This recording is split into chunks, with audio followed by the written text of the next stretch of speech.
اور دوسری جگہ پہ رب کائنات نے فرمایا اطیعوا اللہ و اطیعوا الرسول، کہ تم اللہ کی بھی اطاعت کرو اور اللہ کے رسول کی بھی اطاعت کرو۔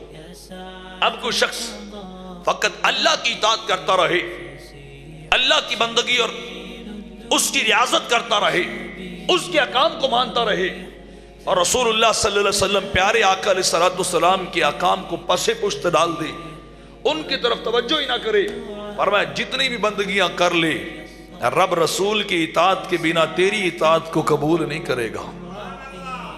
یہ لازم ملزوم ہے، من یطیع الرسول فقد اطاع اللہ۔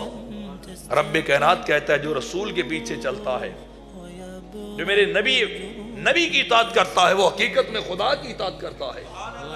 تو پیارے آقا علیہ السلام کی اتباع اور اطاعت کو چھوڑ کر فقط خدا کی اطاعت کی جائے تو اللہ ایسی اطاعت اور بندگی کو قبول نہیں فرماتا، ایسی اطاعت کو مانتا ہی نہیں ہے جو در مصطفیٰ سے ہٹ کر ہو، جو سنت نبوی سے ہٹ کر ہو۔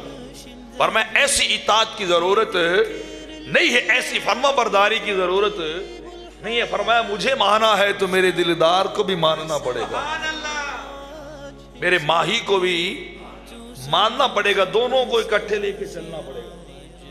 تو فرمایا یہ بھی لازم و ملزوم ہے۔